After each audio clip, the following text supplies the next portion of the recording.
Hi friends అందరూ ఎలా ఉన్నారు? ఇవాళ వీడియోలో వచ్చేసరికి నీట్ 2025 సంబంధించి మనకి వెటనరీ కౌన్సెలింగ్ అయితే మనకి రిలీజ్ చేశారండి. వెటనరీ కౌన్సిలింగ్ ఆఫ్ ఇండియా వాళ్ళైతే మాత్రం. సో, ఇవాళ మనం దీనికి సంబంధించి రిజిస్ట్రేషన్స్ అయితే ఓపెన్ చేశారనమాట. రిజిస్ట్రేషన్ వెబ్‌సైట్ లింక్ కూడా మీకు నేను చూపించబోతున్నాను. దీంతో పాటు రిజిస్ట్రేషన్ ఎలా చేసుకోవాలని చెప్పేసి చిన్న ఐడియా అయితే ఇవ్వబోతున్నాననమాట. దాంతో పాటు మీకు రిజిస్ట్రేషన్‌కి కావాల్సిన డాక్యుమెంట్స్ ఏంటి? రిజిస్ట్రేషన్‌కి ఎంత ఫీజ్ అమౌంట్ పే చేయాలి క్యాస్ట్ వారీగా అని చెప్పేసి చెప్పడం జరుగుతుందనమాట ఈ వీడియోలో అయితే మాత్రం. సో, మీకు ఇదే విధంగా నీట్ కౌన్సిలింగ్ సంబంధించి, నీట్ వెటనరీ కౌన్సిలింగ్ సంబంధించి ఎప్పటికప్పుడు అప్డేట్స్ మీరు మిస్ అవ్వకూడదు అనుకున్నట్లయితే, ఖచ్చితంగా మన ఛానెల్ సబ్స్క్రైబ్ అయితే చేసుకోండి. అలాగే వీడియో లైక్ చేయండి. లైక్ చేసి మీ ఫ్రెండ్స్ ఎవరైనా ఉన్నట్లయితే వాళ్ళకి కూడా షేర్ చేయండి. వాళ్ళకి కూడా రికమెండ్ చేయండి మన యూట్యూబ్ ఛానెల్ అయితే మాత్రం. మరి ఇక టాపిక్ అయితే వెళ్ళిపోదామండి. సో, ఎవరైతే రిజిస్ట్రేషన్ చేసుకోవాలనుకుంటున్నారో సో, వెబ్‌సైట్‌లో అయితే మాత్రం లింక్ అయితే మనకి యాక్టివేట్ చేశారనమాట. సో, కిందకి వెళ్ళినట్లయితే ఇక్కడ మనకి చూసినట్లయితే click here for online counselling ఉంది కదా! దాన్ని క్లిక్ చేసినట్లయితే మీకు కౌన్సిలింగ్‌కి సంబంధించి వెబ్‌సైట్ అయితే ఓపెన్ అయితే అవుతుందనమాట. సో, మీకు వెబ్‌సైట్ అయితే ఈ విధంగా అయితే ఓపెన్ అయితే అవుతుందండి. సో, మీరు ఆల్రెడీ రిజిస్ట్రేషన్ చేసుకుంటే మాత్రం లాగిన్ అయితే అవ్వచ్చనమాట. సో, ఇన్ కేస్ మీరు ఫ్రెష్ రిజిస్ట్రేషన్ చేసుకున్న వాళ్ళైనట్లయితే న్యూ క్యాండిడేట్ రిజిస్ట్రేషన్ మీద క్లిక్ చేయండి. సో, అలా క్లిక్ చేస్తే మీకు ఈ విధంగా ఇంపార్టెంట్ పాయింట్స్ చూపిస్తుందనమాట. అవన్నీ కూడా చదువుకోండి రిజిస్ట్రేషన్ చేసుకునే ముందు.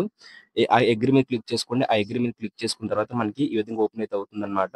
సో, మీరు కిందకెళ్ళినట్లయితే మీకు సంబంధించిన పర్సనల్ డీటెయిల్స్ మీ NEET roll number, application number, candidate name మొత్తం అన్ని కూడా ఎంటర్ చేసి సబ్మిట్ కొట్టేసి సో, అలా అప్లికేషన్ ఫార్మ్ మొత్తం కూడా ఫిల్ చేసి మీరు రిజిస్ట్రేషన్ ఫీజ్ అయితే మీరు పే చేయాలనమాట.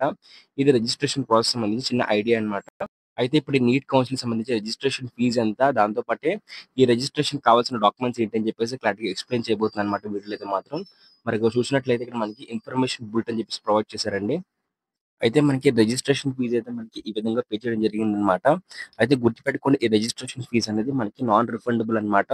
వన్స్ మీరు పే చేస్తే మళ్ళీ మీరు రిఫండ్ అయితే ఇవ్వరనమాట. అయితే మీరు రౌండ్ 1కి, రౌండ్ 2కి కలిపి ఒకసారి మీరు రిజిస్ట్రేషన్ చేసుకుంటారు. ఓకేనా? సో, మీరు రౌండ్ 1లో మిస్ అయినా సరే రౌండ్ 2లో రిజిస్ట్రేషన్ చేసుకోవచ్చనమాట. అయితే ఇక్కడ మనకి స్ట్రే రౌండ్‌లో మాత్రం రిజిస్ట్రేషన్ ఫీజ్ సెపరేట్‌గా అయితే ఉంటుందండి. అది మనకి సో, ఇక్కడ చూసినట్లయితే మనకి ఎవరైతే రౌండ్ 1 ఇంకా రౌండ్ 2లో పార్టిసిపేట్ చేద్దాం అనుకుంటున్నారో వాళ్ళకి రిజిస్ట్రేషన్ చేసుకోవడానికి అప్లికేషన్ ఫార్మ్ ఫిల్ అయిన తర్వాత వాళ్ళ పే చేయాల్సిన ఫీజ్ వచ్చేసరికి రూ. 1000 అనమాట. ఎవరైతే జనరల్ క్యాండిడేట్స్ ఉంటారో వాళ్ళకి రూ. 1000. ఎవరైతే ఈడబ్ల్యూఎస్ క్యాండిడేట్స్ ఉంటారో ఈడబ్ల్యూఎస్ ఇంకా ఓబీసీ క్యాండిడేట్స్ ఉంటారో వాళ్ళకైతే రూ. 900 అనమాట. సో, దాంతో పాటు ఎవరైతే ఇక్కడ మనకు సంబంధించి ఎవరైతే ఎస్సీ, ఎస్టీ కేటగిరీ ఇంకా ట్రాన్స్‌జెండర్ కేటగిరీ ఉంటారో వాళ్ళకైతే రూ.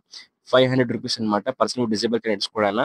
సో, దీంతో పాటు ఇక్కడ మనకి స్ట్రే రౌండ్ ఎవరైతే పార్టిసిపేట్ చేద్దాం అనుకుంటున్నారో స్టే రౌండ్ అంటే ఎవరికైతే సీట్లు ఫస్ట్ రౌండ్ 1లో, రౌండ్ 2లో రావో వాళ్ళైతే స్టే రౌండ్ అయితే పార్టిసిపేట్ చేస్తారనమాట. అయితే స్టే రౌండ్ ఎవరైతే పార్టిసిపేట్ చేద్దాం అనుకుంటున్నారో వాళ్ళకి రిజిస్ట్రేషన్ ఫీజ్ వచ్చేసరికి మనకి ఇక్కడ చూసినట్లయితే ఓకే. సో, వాళ్ళు పే చేయాల్సిన అమౌంట్ పార్టిసిపేషన్ ఫీజ్ ఎంత అంటే 50,000 అనమాట. ఎవరైతే ఓబీసీ, ఈడబ్ల్యూఎస్, జనరల్ ఇంకా పీఐఓ క్యాండిడేట్స్ ఉంటారో వాళ్ళనమాట.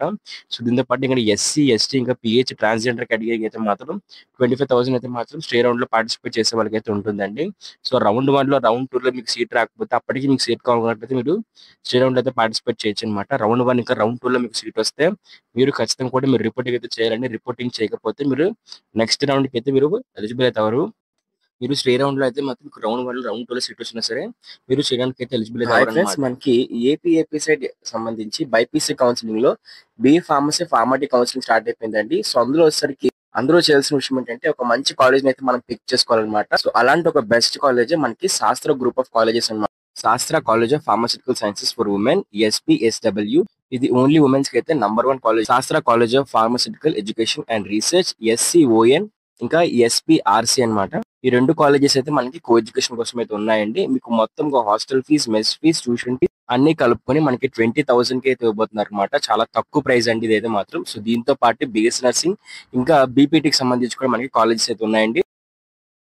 సో, అలాగే ఇంపార్టెంట్ డాక్యుమెంట్స్ అన్నమాట మనకి ఏం కావాలనుకున్నట్లయితే అడ్మిట్ కార్డ్ అండి. సో, మీకు నీట్‌కి సంబంధించి మీకు అడ్మిట్ కార్డ్ కావాలి. అలాగే ర్యాంక్ కార్డ్ అన్నమాట. ఎన్‌టీఏ వాళ్ళు ఇచ్చిన ర్యాంక్ కార్డ్ అయితే కావాలండి. సో, ఆధార్ కార్డ్ అయితే కావాలన్నమాట. దాంతో పాటు మీ 10థ్ క్లాస్ మార్క్స్ మెమో కావాలి. ఇంటర్మీడియేట్ మార్క్స్ మెమో కావాలి. దాంతో పాటు మీకు సంబంధించి ఏదైతే చూసినట్లయితే మళ్ళీ ఇక్కడ మనకి ఇదే మార్క్స్ మెమో అన్నమాట. 10థ్ సర్టిఫికేట్ ఆర్ ప్రొవిజనల్ సర్టిఫికేట్ అన్నమాట. సో, ఇది క్వాలిఫైయింగ్ ఎగ్జామినేషన్ ఓకే. సో, ఇదన్నమాట 2025 అన్నమాట. ఓకే. దీంతో పాటు ఇక్కడ మనకేంటంటే క్యారెక్టర్ సర్టిఫికేట్ కావాలండి. సో, మనకి దీంతో పాటు 6 పాస్‌పోర్ట్ సైజ్ ఫోటోస్ కావాలన్నమాట. 1 post card size colour photograph కూడా కావాల్సిన అవసరం అయితే ఉంటుంది. ఇంకెవరైతే ఓసీఐ, పీఐఓ ఉంటారో సో, వాళ్ళకి సంబంధించి పీఐఓ కార్డ్ కావాలండి. అలాగే ఈక్వివలెన్స్ సర్టిఫికేట్ ఆఫ్ ఏఐయూ నుంచి అయితే మనకి కావాల్సిన అవసరం అయితే ఉంటుంది. అలాగే మీరు క్యాస్ట్ సర్టిఫికేట్ అయితే మీరు ప్రొడ్యూస్ చేస్తారు కదా! క్యాస్ట్ సర్టిఫికేట్ అయితే వాళ్ళు ఇచ్చిన ఫార్మాట్‌లో అయితే ఉండాల్సిన అవసరం అయితే ఉంటదనమాట.